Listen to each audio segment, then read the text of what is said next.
Olá, concurseiro! Seja bem-vindo ao canal da Astro Educa. Hoje vamos estudar conhecimentos específicos para o cargo de analista de gestão, na área de administração de empresas e administração pública. Esta é a nossa aula 1 de 10, e aqui a gente vai montar a base.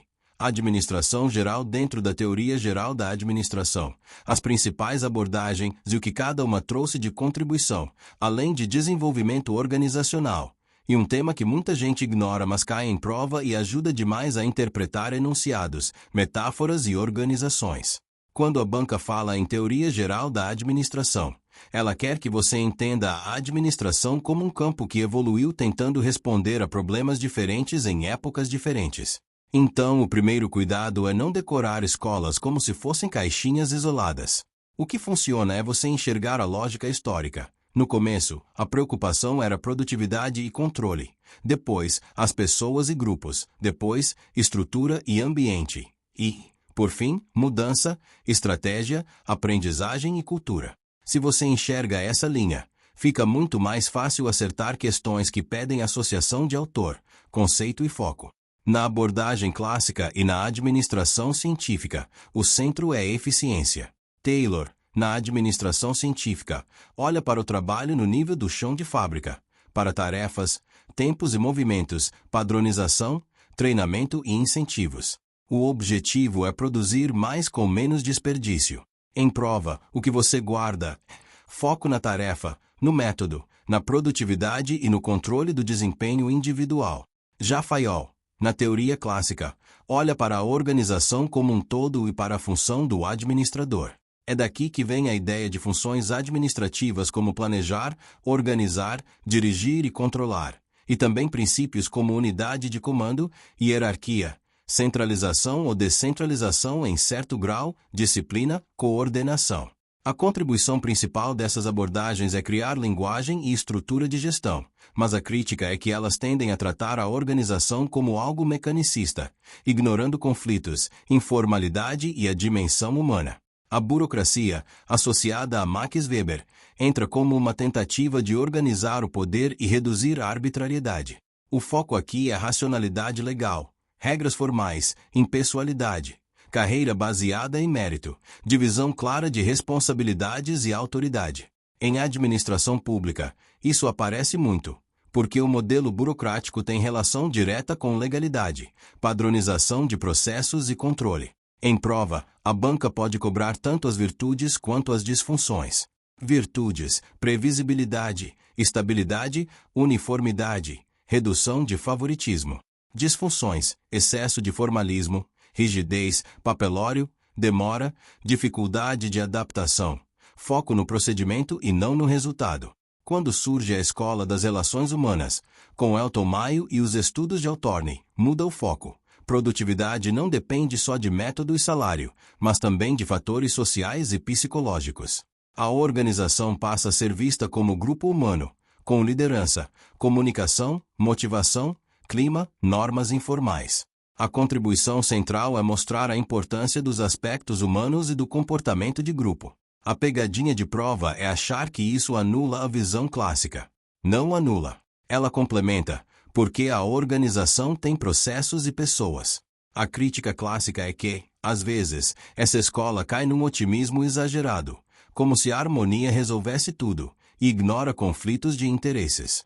A abordagem comportamental aprofunda a psicologia e a tomada de decisão.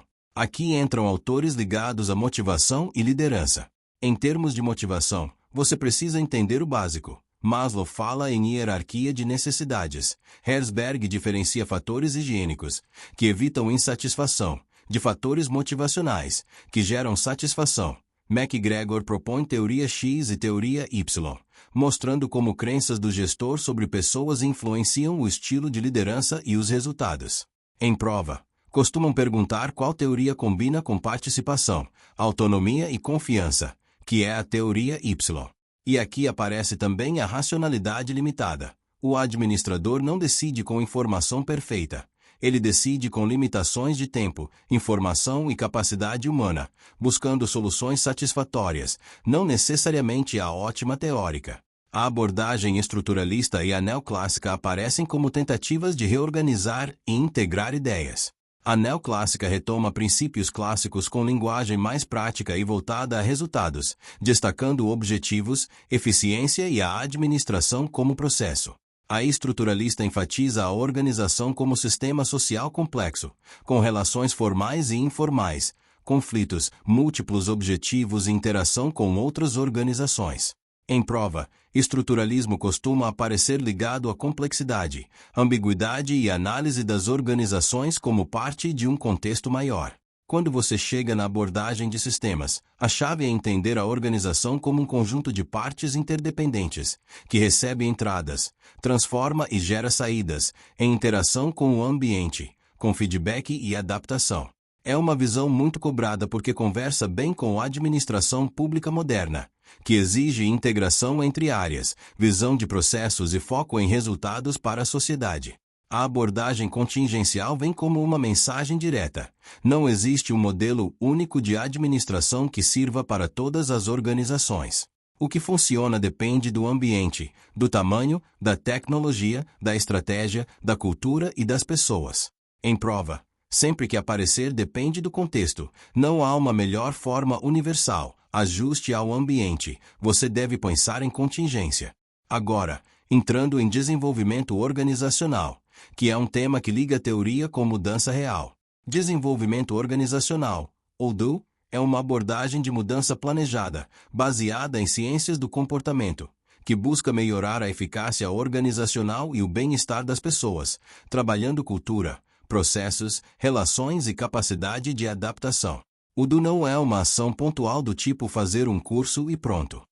É uma lógica de transformação, geralmente de médio e longo prazo, com diagnóstico, intervenção e avaliação. Em prova, a banca gosta de palavras-chave como mudança planejada, cultura organizacional, participação, aprendizagem, feedback e intervenções em grupo e em processos. O ponto principal do DO é que ele trata a mudança como algo que precisa ser gerenciado, não apenas decretado. Você começa com diagnóstico, entendendo problemas e causas, muitas vezes com pesquisas de clima, entrevistas, análise de processos e indicadores. Depois vem a intervenção, que pode envolver desenvolvimento de equipes, melhoria de comunicação, redesenho de processos, gestão por competências, coaching de liderança, programas de qualidade de vida, revisão de estrutura e mecanismos de coordenação. E por fim vem o acompanhamento, porque mudança sem monitoramento vira discurso. Outra ideia muito cobrada é resistência à mudança. O DO reconhece que resistência existe e não é só teimosia. Muitas vezes é medo de perder poder, status, estabilidade, identidade profissional ou falta de entendimento do porquê. A gestão da mudança exige comunicação clara, participação, treinamento e coerência entre o que a liderança fala e o que ela faz. Agora vamos para metáforas e organizações, que é um assunto que parece teórico demais, mas ajuda muito a interpretar cenários e questões, especialmente quando a banca descreve uma situação e pergunta qual abordagem combina melhor. Uma metáfora é uma forma de enxergar a organização por um ângulo específico. E isso importa porque cada metáfora destaca certas coisas e esconde outras. Uma metáfora clássica é a organização como máquina. Aqui você pensa em padronização, rotina, hierarquia, previsibilidade, controle, eficiência. Funciona bem em ambientes estáveis e tarefas repetitivas, mas tende a falhar quando a realidade exige inovação, flexibilidade e diálogo. Outra metáfora é a organização como organismo, que precisa se adaptar ao ambiente para sobreviver. Aqui aparecem ideias como necessidades, ciclos de vida, adaptação, equilíbrio, ecologia organizacional. Essa visão conversa muito com a abordagem sistêmica e contingencial. A organização como cérebro enfatiza a aprendizagem, processamento de informação, memória organizacional, inovação e auto-organização. É uma metáfora muito usada quando falamos de gestão do conhecimento e organizações que aprendem. A organização como cultura foca valores, símbolos, rituais, histórias, linguagem e crenças compartilhadas. Em DO, isso é central. Muitas mudanças fracassam porque tentam mudar processos sem mexer em cultura, ou porque a cultura real não combina com a cultura de cartaz. A organização como sistema político destaca poder, coalizões, conflitos, negociação, interesses e disputa por recursos. Isso cai muito bem em questões que envolvem tomada de decisão em contextos com múltiplos atores, inclusive no setor público, onde existem pressões legais, sociais, políticas e técnicas. Quando a banca descreve resistência, disputa entre áreas, quem manda, quem perde com a mudança, essa metáfora ajuda a entender o que está acontecendo. E tem também metáforas mais críticas, como a organização como prisão psíquica, quando as pessoas ficam presas a crenças e padrões mentais que impedem mudança, e a organização como instrumento de dominação, quando relações de trabalho e decisões geram exploração, desigualdade e controle excessivo. Essas metáforas aparecem mais em questões interpretativas, mas você não precisa decorar nomes, você precisa reconhecer o olhar. Se a descrição fala de controle total, assédio, desumanização, pode estar nesse campo crítico. O que eu quero que você guarde desta aula é o seguinte: cada abordagem da administração é uma lente. A clássica e a científica priorizam eficiência e estrutura. A burocrática prioriza regras e impessoalidade. Relações humanas e comportamental priorizam pessoas, grupos e motivação. Sistemas e contingência priorizam interação com o ambiente e adequação ao contexto. Do prioriza mudança planejada e cultura. E as metáforas te ajudam a escolher a lente certa para interpretar o cenário da questão.